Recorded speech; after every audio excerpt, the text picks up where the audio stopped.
සුබ දවසක්.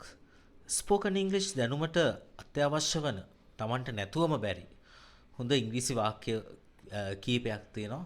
ඔයත් ඉංග්‍රීසි ඉගෙන ගන්න ආධුනිකයෙක් නම් මේ වීඩියෝ එක මුලින් ඉඳලා අග වෙනකම් බලන්න.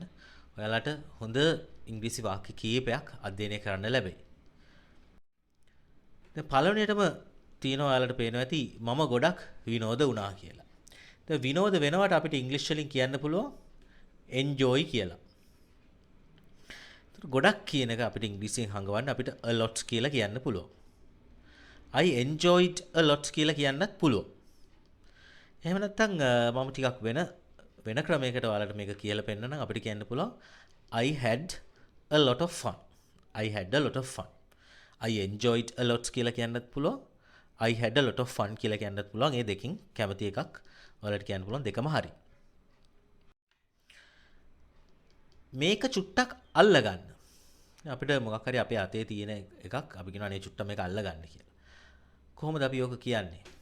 අපිට කියන්න පුළුවන් hold this for me. hold this for me. මේක චුට්ටක් අල්ලගන්න. hold this for me. ඔයා නිවැරදි. කෙනෙක් නිවැරදි නම් අපිට ඉංග්‍රීසියෙන් කියන්න පුළුවන් correct කියලා. ඒකට ඔයා නිවැරදි අපිට කියන්න පුළුවන් you are correct. You are correct. ඔබ නිවැරදි. You are correct. මට පොඩි උදව්වක් ඕනේ. පොඩි උදව්වට අපිට ඉංග්‍රීසි වලින් කියන්න පුළුවන් a little help කියලා. a little help. මට උදව්වක් ඕනේ. දැන් මේ ඕනේ කියන එක ගන්න ඇත්තටම want කියන වචනේ මෙතනට ගැලපෙන්නේ නැහැ. මොකද මම කියලා දීලා තියෙනවා want කියන්නේ මොකක් හරි දෙයකට තියෙන ආශාව. අපිට ගන්න ඕනේ need කියන එක දැඩි අවශ්‍යතාවයක්. මොකද උදව්වක් කියන එක අපිට තදින්ම අවශ්‍යතාවයක් දැනෙනවා අවශ්‍ය වෙලාවක. ඒකට අපිට ඉංග්‍රීසි වලින් I want කියනකට වැඩිය මේ වෙලාවේ I need කියන එක තමයි වඩා නිවැරදි. ඒකට අපිට සම්පූර්ණ වාක්‍ය නිර්මාණය කරගන්න පුළුවන්. I need a little help. I need a little help. මට පොඩි උදව්වක් ඕනේ. I need a little help. show එක ඉවරයි. අපි දන්න දෙයක් ගැන කතා කරන්නේ. show එක නම් අපිට ඉංග්‍රීසි වලින් කියන්න පුළුවන් the show.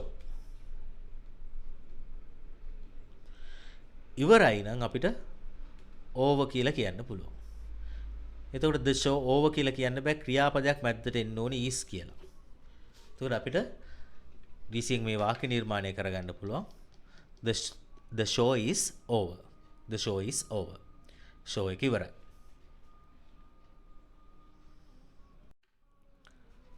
එයා බස් එකකින් බැස්සා. බස් එකකින් බහිනවට අපිට ගන්න පුළුවන් ක්‍රියාපදේ මොකක්ද? get off කියලා කියන්න පුළුවන්. get off.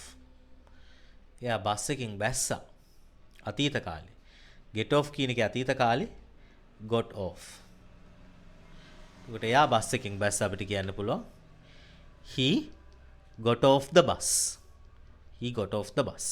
එයා බස් එකකින් බැස්සා. he got off the bus. එයා බස් එකකින් බැස්සා. විනාඩියක් ඉන්න. අපිට විනාඩියක් ඉන්න කියන එක wait a minute කියලා කියන්නත් පුළුවන්.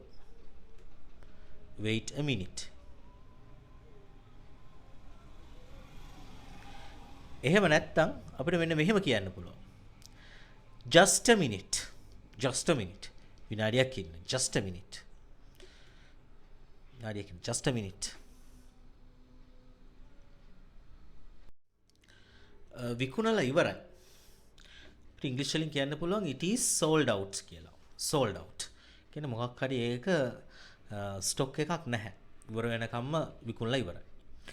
දැන් අපි හිතමුකෝ අපිට කියන්න ඕනේ ටිකට් විකුණලා ඉවරයි නම් අපිට කියන්න පුළුවන් the tickets are sold out. the tickets are sold out. කියන්නේ ටිකට් අපිට මිලදී ගන්න නැහැ ඔක්කොම විකුණලා ඉවරයි කියන එක තමයි ඔකෙන් අදහස් කරන්නේ. මගේ පෑන කැඩුනා. දැන් ඔහොම ලියලිය ඉන්නකොට එකපාරට ඒක අර අග තියෙන ටිප් එක කඩලා යනවා. ඒක අපිට කියන්න පුළුවන් මගේ පෑන කැඩුනා කියලා අපි සිංහලෙන් කියන්නේ අපි ඕක ඉංග්‍රීසි වලින් කොහොමද ඒ වගේ අවස්ථාවකදී කියන්නේ? අපිට කියන්න පුළුවන් my pen broke. my pen broke. නැත්නම් my pen is not working කියලා කියන්නත් පුළුවන්.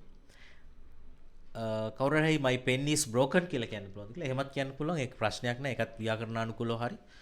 my pen broke කියන එක ගොඩාක් spoken පැත්තට තමයි බර. my pen is broken කියන එක ගොඩාක් ව්‍යාකරණානුකූලව ඒක නිවැරදියි. මම එහෙම හිතන්නේ නැහැ. කොහොමද කියන්නේ මම එහෙම හිතන්නේ නැහැ කියලා.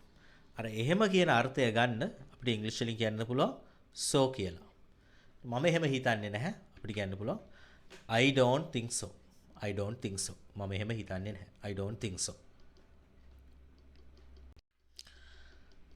කරුණාකරලා මට ඒ ගැන මතක් කරන්න. දැන් මතක් කරන්න කියන එක අපිට ඉංග්‍රීසි වලින් කියන්න පුළුවන් remind කියලා. remind. එතකොට කරුණාකරලා මට ඒ ගැන මතක් කරන්න අපිට කියන්න පුළුවන් please remind me about it. Please remind me about it. කරුණාකරලා මට ඒ ගැන මතක් කරන්න. Please remind me about it. අපි දැන් යා යුතුයි. දැන් යුතුයි නම් ඉංග්‍රීසියෙන් කියන්න පුළුවන් must කියලා කියන්න පුළුවන්. තව have to කියලා කියන්නත් පුළුවන්. තව have got to කියලා කියන්නත් පුළුවන්. have got to කියන්නේ ඒකම තමයි. තව ඕන need to කියලා කියන්නත් පුළුවන්. ඒත් අපි දැන් යා යුතුයි. We must go now. එහෙම නැත්නම් we have to go now. We have to go now. We must go now. කැමති එකක් කියන්න පුළුවන්. ඒකෙන් හැමදේම පැහැදිලි වෙනවා. එන්නකෝ මොකක් හරි ප්‍රශ්නයක් වෙලා තියෙනකොට අපිට ආරංචි වෙනවා ඒකේ කරුණු කාරණා අපිට දැනගන්න ලැබෙනවා. අපිට කියනවා ඒකෙන් අපිට හැමදේම ඇඟ වෙනවා. ඒකෙන් හැමදේම පැහැදිලි වෙනවා. අපිට කියන්න පුළුවන් that explains it. That explains it. එකෙන් හැමදේම පැහැදිලි වෙනවා. That explains it. එකෙන් හැමදේම පැහැදිලි වෙනවා.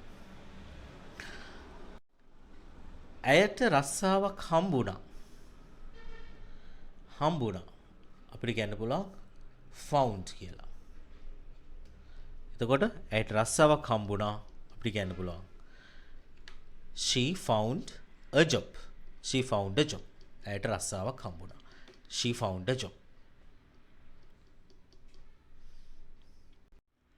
මම ඉරිදා දවස්වලට වැඩිපුර නිදා ගන්න ආසයි.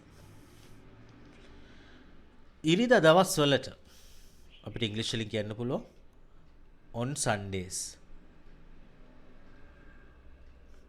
On Sundays. වැඩිපුර නිදා ගන්න කියන එක අපිට ඉංග්‍රීසි වලින් කියන්න පුළුවන් sleep more. sleep more. more කියන්නේ අර වැඩිපුර කියන එක. ආසයි කියන අර්ථය ගන්න අපි ඕනනම් අපිට like කියලා දාන්න පුළුවන්. දන්න වචනය.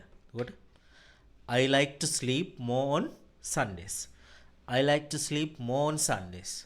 මම ඉරිදා දවස්වලට නිදා ගන්න කැමතියි. නිදා ගන්න ආසයි.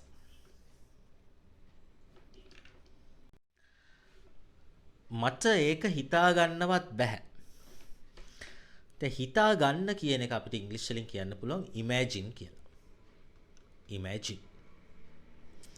හිතා ගන්නවත් කියන එක අපිට ඉංග්‍රීසි වලින් even imagine කියලා කියන්න පුළුවන්. even imagine. හිතා ගන්නවත් කියන අර්ථය ගන්න. එතකොට බෑ කියන්නේ I can't. මට ඒක හිතා ගන්නවත් බෑ අපිට ඉංග්‍රීසියෙන් කියන්න පුළුවන් I can't even imagine it. I can't even imagine it. මට ඒක හිතා ගන්නවත් බෑ. I can't even imagine it. පිටුමුකෝ අතීතයේ කියනවා නම් අපිට ඔක් කියන්න පුළුවන් I couldn't even imagine it. මට එදා හිතා ගන්නවත් බැරි වුණා. I couldn't even imagine it. පරිස්සමෙන් යන්න.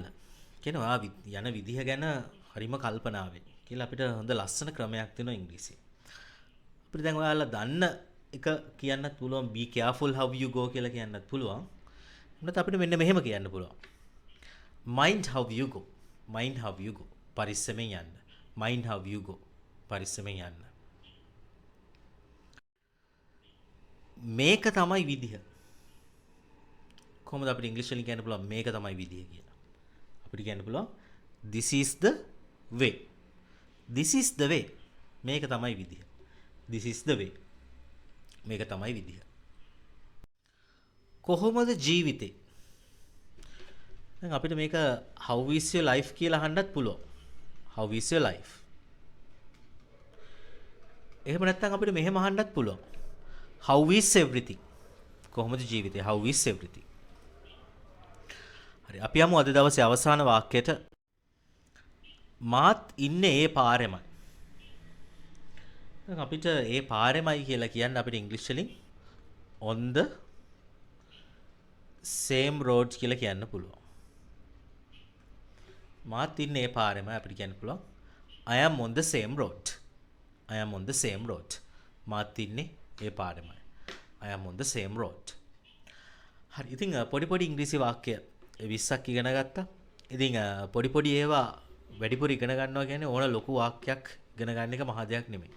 ඉතින් මේවා හරියට කියන්න ඉගෙන ගන්න හොඳට මේ වීඩියෝ එක බලලා ප්‍රැක්ටිස් කරන්න. ඒකට අනිවාර්යයෙන්ම ඔයාලට ඉංග්‍රීසි භාෂාවේ හොඳ මට්ටමකට එන්න පුළුවන්. හරි එහෙනම් බොහොම ස්තුතියි වීඩියෝ එකත් එක්ක රැඳිලා හිටියට. මේ වගේම හොඳ වීඩියෝ එකකින් අපි නැවතත් හම්බෙමු.